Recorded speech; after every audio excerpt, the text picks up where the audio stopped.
Exodus, chapter 1. These are the names of the sons of Israel who went to Egypt with Jacob, each with his family: Reuben, Simeon, Levi and Judah, Issachar, Zebulun and Benjamin, Dan and Naphtali, Gad and Asher. The descendants of Jacob numbered 70 in all. Joseph was already in Egypt. Now Joseph and all his brothers and all that generation died. But the Israelites were fruitful and multiplied greatly and became exceedingly numerous, so that the land was filled with them. Then a new king, who did not know about Joseph, came to power in Egypt. "Look," He said to his people, "the Israelites have become much too numerous for us. Come, we must deal shrewdly with them, or they will become even more numerous, and if war breaks out, we'll join our enemies, fight against us, and leave the country."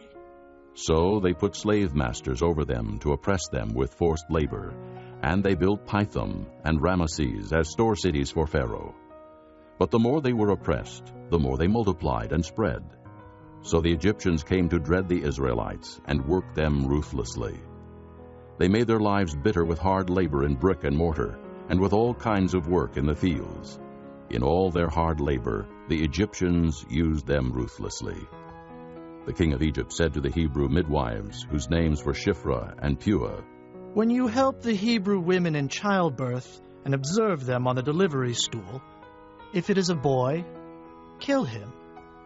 But if it is a girl, let her live."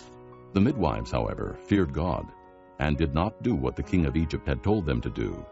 They let the boys live.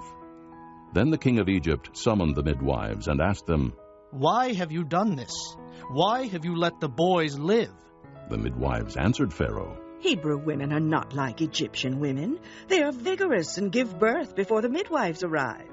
So God was kind to the midwives, and the people increased and became even more numerous. And because the midwives feared God, he gave them families of their own. Then Pharaoh gave this order to all his people: "Every boy that is born you must throw into the Nile, but let every girl live."